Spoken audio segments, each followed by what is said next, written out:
Costa Rica llega a este momento en una trayectoria compleja de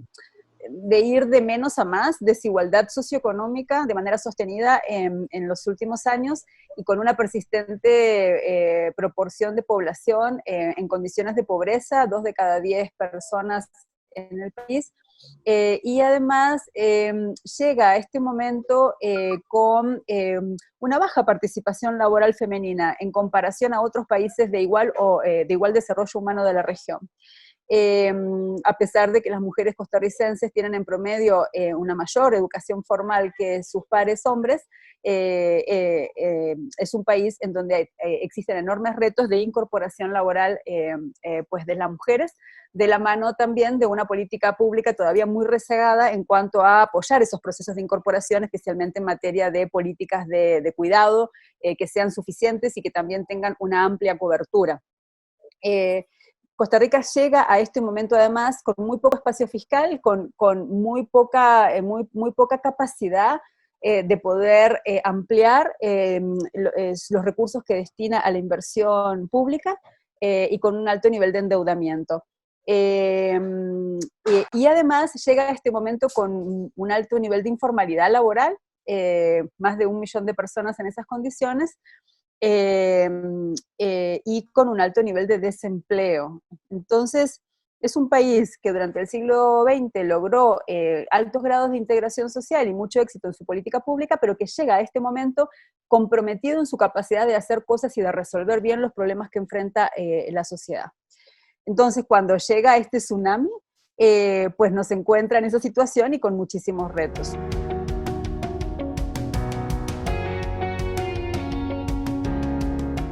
Calculamos que en las ramas donde se perdió prácticamente todo el ingreso, como el turismo, solo ahí hay 200.000 personas que se vieron afectadas con desempleo o con pérdida de ingresos, pero fuertemente suspensión de contratos laborales. Si contamos toda la economía y hacemos unas estimaciones conservadoras y consideramos ramas en las que se pudo haber perdido un 10% del empleo en adelante, estamos hablando de más de 450.000 personas que se vieron afectadas por el desplome del mercado laboral. Estamos hablando de unas 310.000 familias, estamos hablando de 1 millón de personas que se quedaron o sin ingresos o con ingresos parciales. Y estamos peleando contra el virus al mismo tiempo que estamos peleando contra el hambre que empieza a generar el desplome del mercado laboral y de la actividad económica que generan las medidas de distanciamiento físico, que son la principal herramienta para enfrentar el virus. Entonces, junto con el reto de enfrentar el virus, viene necesariamente el reto de enfrentar el hambre. Y junto con el reto de enfrentar el hambre viene también el reto de frenar el riesgo de estallidos sociales y de proteger la paz social que pues Costa Rica se ha apreciado de tener y de construir durante el siglo XX y lo que va del siglo XXI. Entonces, estos 3 retos están en este momento operando. Creo que el gobierno actuó muy decididamente en materia del reto frente al virus y no tan decididamente en el reto frente al hambre y por lo tanto con algunos riesgos en términos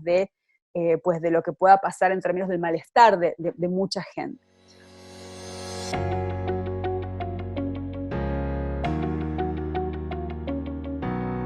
Yo creo que la mejor metáfora de cómo esta pandemia y las consecuencias sociales y económicas que genera en la vida de las personas no alcanza a las personas por igual, es esta metáfora de que no estamos en el mismo barco enfrentando esta situación, estamos en un mismo mar, pero hay unas personas en yate, otras personas con salvavidas, otras personas apenas nadando con todas sus fuerzas. Y esa desigualdad en los recursos con que las personas enfrentamos esta situación, evidentemente está atravesada por la desigualdad de género, en la medida en que sabemos que nuestra región en general, y Costa Rica en particular, es una región en donde las mujeres hemos cambiado radicalmente en nuestras maneras de vivir, incorporándonos altamente al trabajo remunerado. Sin embargo,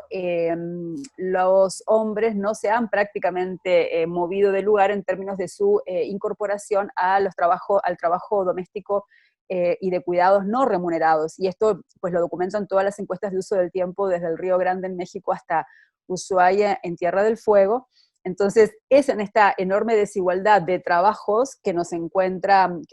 y de responsabilidades que nos encuentra esta situación. Una virtud, si podemos encontrar una en la situación que estamos viviendo, es que ha quedado muy en evidencia estas biografías malabaristas de las mujeres, que siempre está ahí, pero que en este momento se ha potenciado de la mano de una gran demanda de cuidados centrada en el hogar, en la casa, en la familia, y en la cual las mujeres tanto están trabajando para generar ingresos o buscando ingresos para compensar los que perdieron, como están siendo maestras de sus niños y niñas, están acompañando psicológicamente las crisis asociadas al confinamiento, están actuando como enfermeras para tratar de evitar ir al sistema de salud y evitar el contagio, están yendo a hacer las compras para poder atender las necesidades del hogar. En definitiva, están siendo más malabaristas que nunca. Entonces, al estar tantas personas simultáneamente en el hogar, pues esto ha quedado más en evidencia que lo que lo que es normalmente. Y también ha quedado en evidencia la enorme importancia, el hecho de que este trabajo es un trabajo que hilvana a la sociedad, que sostiene a la sociedad, que cementa a la sociedad, aunque la mayor parte del tiempo no lo veamos. En Costa Rica, desde bastante temprano, se determinó la emergencia nacional, y incluso antes de eso, desde el 6 de marzo, cuando se identificó el primer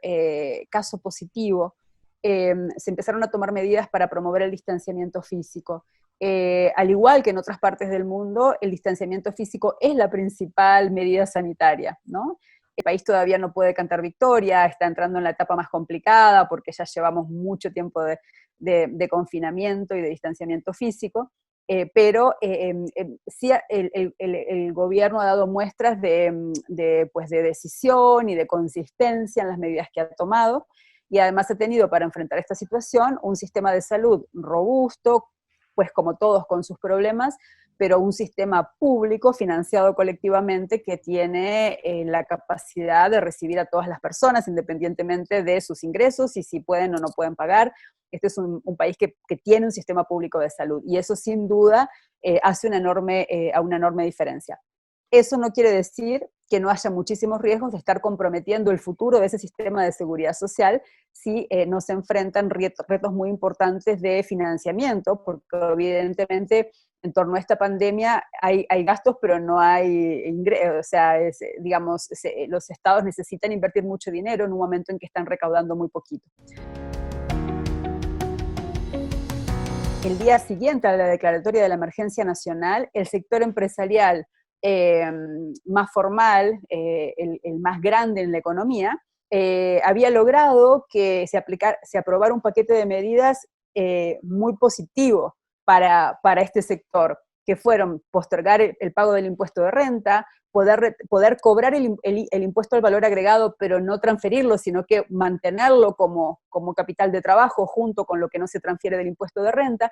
Lograron poder rápidamente suspender contratos laborales sin ningún costo, y lograron reducir jornadas laborales y reducir el costo del trabajo tiempo parcial por la vía de reducir el monto mínimo por el cual se cotiza la seguridad social en Costa Rica. O sea, básicamente las empresas más grandes lograron un subsidio muy importante en el propio arranque de la emergencia. Estas medidas no eran necesarias de manera pareja para todas estas empresas, porque hay empresas que habían ganado normalmente enero, febrero, marzo, y que en abril reciben este subsidio. Incluso muchas de estas empresas siguieron trabajando, por ejemplo, en el sector alimenticio. Mientras que las empresas micro y pequeñas, para esas empresas estas medidas no eran suficientes, ni son suficientes. Para las grandes son una suerte de subsidio estatal muy importante. Esta manera de atender las medidas económicas de manera generalizada, sin distinguir situaciones específicas, ha sido cuestionada incluso por economistas de pensamiento conservador y promercado. Entonces, esa rapidez con la que se respondió con este tipo de medidas económicas no la encontramos con las medidas sociales. Las medidas sociales tardan hasta este momento, hasta hace una semana, en torno al 20 de abril, empiezan a ejecutarse las transferencias en el marco del principal programa del gobierno para hacer frente a el hambre y a la falta de ingresos, al desplome de los ingresos de cientos de miles de familias. Para hacer frente a esta situación, el Plan Proteger es la principal respuesta del gobierno, es una medida absolutamente necesaria, absolutamente positiva, que solo en el primer día en el que la página web estuvo disponible tuvo 1.700.000 visitas en un país de 5.600.000 habitantes, y en los primeros días tuvo más de 400.000 solicitudes. Ahora, siendo muy positivo, este plan a este momento ha logrado ejecutar recursos solamente para 33.000 personas, ha tenido muchas dificultades para conseguir en el Congreso los recursos que necesita. Desde un arranque definió el monto del subsidio como 2 canastas básicas alimentarias y media, con la dificultad de que muchas familias tienen muchos niños y niñas o personas adultas mayores. El promedio de la familia en Costa Rica es de 3.16 personas, pero ese es el promedio, que no existe. En realidad,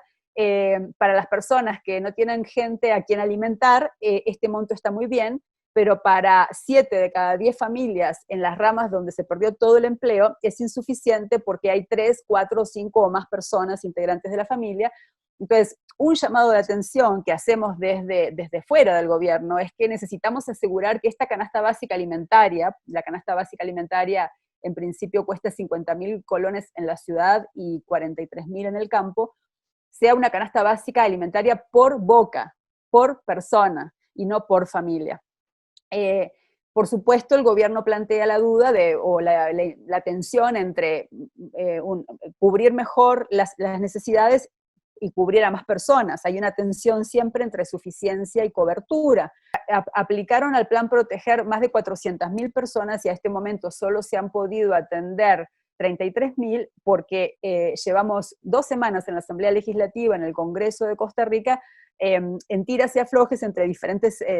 partidos y sectores, viendo qué de lo que el Ejecutivo está proponiendo hacer. Por ejemplo, si el Ejecutivo propone aprovechar la caída en los precios de los combustibles para transferirlo a este plan, pero la oposición dice, bueno, este sí, pero el diésel no. Hay mucho detalle y mucha diferencia de criterio, y lo cierto es que esas personas siguen sin recibir esos ingresos que desesperadamente necesitan para financiar la alimentación básica. O sea, nadie en su sano juicio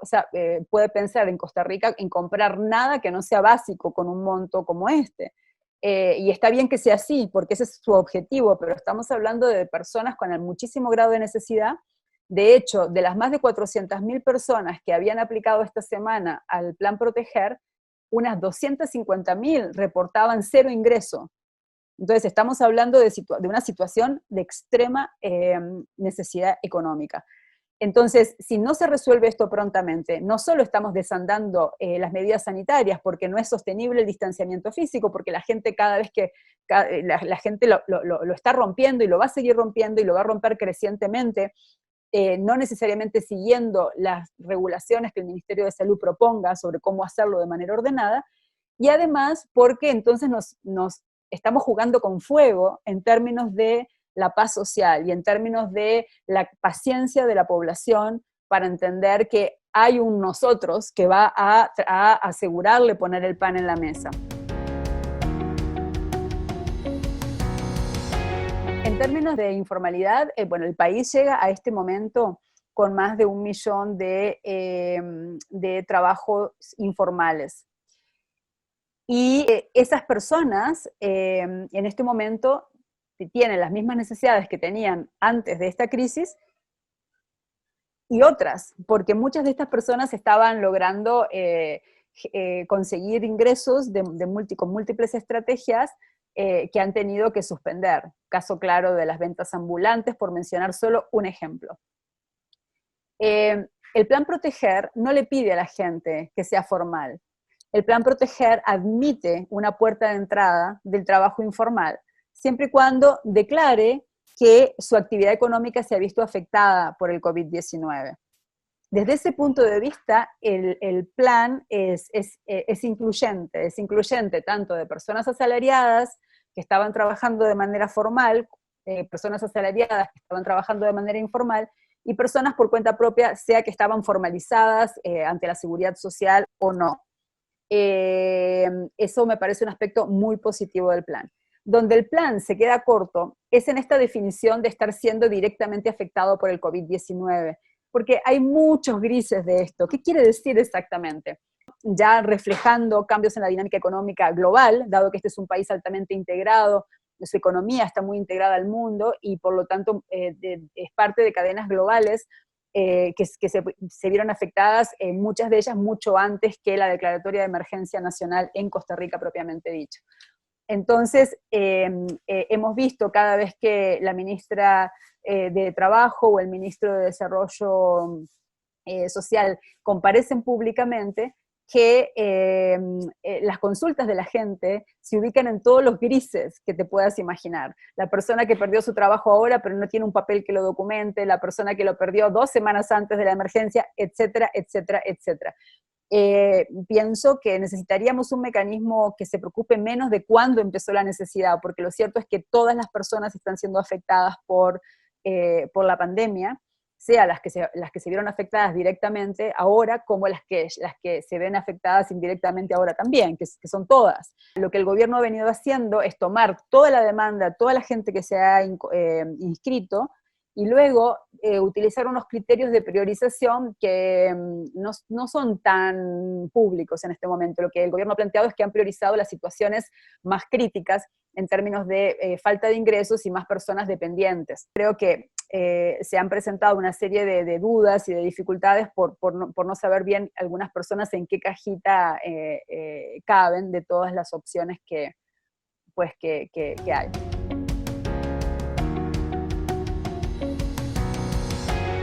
Por ahora lo que el gobierno ha venido haciendo es sacar dineros de unos lugares para ponerlo en otros lugares. Eso está bien, pero como llegamos aquí con el espacio fiscal tan reducido que tenemos con un esfuerzo de reducción del gasto público también importante, no existen tantas buchacas de las cuales tomar dinero para utilizar en esto, sin desvestir a un santo para vestir otro, como se dice popularmente en Costa Rica. Entonces, es imperativo pensar en fuentes de financiamiento que permitan atender la necesidad alimentaria de todas estas personas, que podrían ser 1 millón de las personas directamente afectadas por el COVID-19, más el 1.200.000 personas que ya teníamos al momento de empezar esta crisis. Entonces, esto además se suma a que 4 de cada 10 colones de la política social costarricense, llámense comedores escolares, seguro por el Estado en materia de salud, uniformes escolares, el grueso de la política social costarricense se apoya fuertemente en impuestos a la planilla laboral, es decir, en contribuciones que hacemos vinculadas a nuestra inserción laboral. Entonces, estamos hablando de 4 de cada 10 colones sin considerar la parte de protección de la vejez. Si la consideráramos es más. Y estamos hablando de que se desplomó el mercado laboral del cual dependen esas contribuciones. Solo entre febrero y abril estamos estimando que la cantidad de dinero por la que se contribuye a la política social cayó 20%. Cuando veamos los datos de mayo va a ser más. Entonces, tenemos un pico de necesidades sociales en el momento en que tenemos una caída de los recursos que permiten financiar esas necesidades sociales. Eso nos pone frente al reto de buscar otras opciones, que pueden ser desde endeudamiento hasta mecanismos solidarios de financiamiento de la emergencia. Esto exige, digamos, ampliar la cobija tanto de las cosas que las personas necesitan recibir, estos ingresos que te mencionaba, que son estrictamente alimentarios, funcionan si la persona sabe y la familia sabe que no le van a cortar la luz, que no le van a dejar sin agua, que no le van a quitar la conexión a internet si no lo paga, ¿verdad? Entonces necesitamos tener un fondo de recursos que permita cubrir tanto la necesidad alimentaria como tener dinero para compensar la pérdida de dinero de pago por tarifas, para que eso no implique además que la gente deje de recibir sus servicios. Solamente de seguridad social, del sistema de salud, que está en la primera línea de defensa en este momento de la población, vamos a tener a diciembre 300.000 millones de colones menos de los que el sistema tendría que tener o había previsto tener en un momento como de ampliación de compras de mascarillas, de respiradores, entonces, lo que te quiero dibujar es un escenario de muchísima necesidad de pensar en mecanismos de financiamiento que le den oxígeno al Estado. Y por eso yo he venido planteando la necesidad de un fondo de emergencia, un fondo de emergencia solidario. En otros países se ha venido discutiendo, el propio Fondo Monetario Internacional recomienda recurrir a mecanismos temporales de aporte por parte de los sectores y de las personas con más ingreso, en cuenta aquellas personas que tienen ingreso al capital, porque son dueños de empresas o porque son dueños de diferentes tipos de recursos, pues en Costa Rica y en el conjunto de Centroamérica necesitamos que estas personas den un paso adelante y contribuyan un poquitito de sus ingresos o de su patrimonio o de ambos, pero son cosas distintas, ¿no? Sus ingresos, su flujo de caja versus lo que han acumulado a lo largo de su vida, pues un aporte puede ser muy pequeñito en función de lo que estas personas tienen, pero muy grande para financiar la emergencia, y por supuesto todas las personas que aún tenemos ingresos, y cuanto más altos más, tenemos una responsabilidad ética de poder aportar colectivamente. Entonces, mi sensación es que una de las deficiencias o de los retos que tiene el país en este momento es resolver el problema del financiamiento.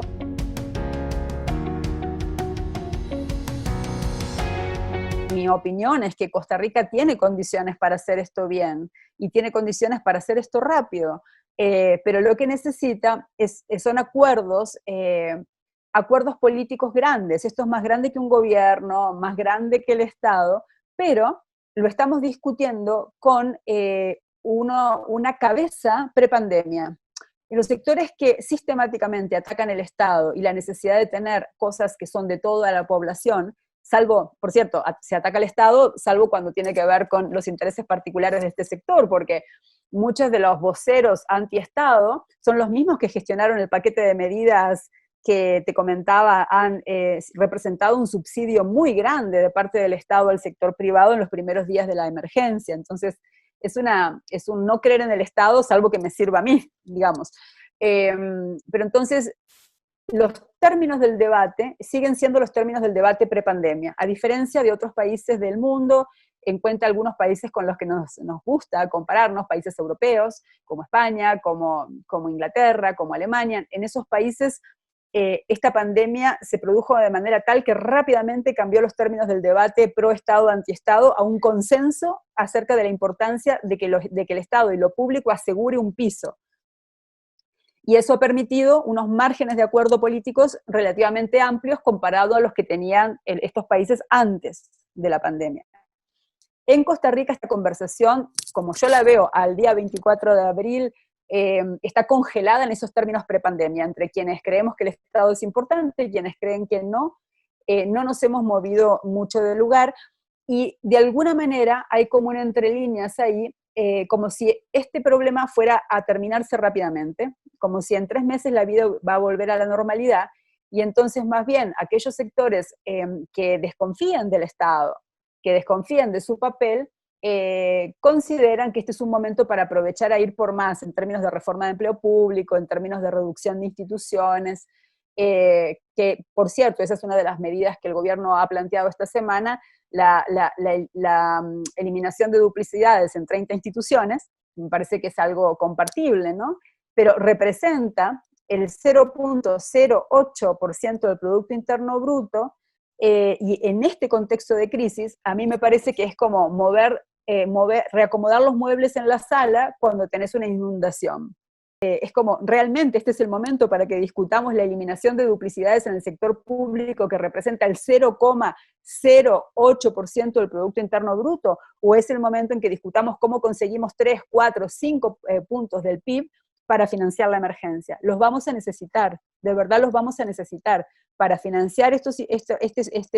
ingresos en el bolsillo de la gente y para financiar los servicios públicos básicos que nadie puede dejar de tener, incluyendo los de salud.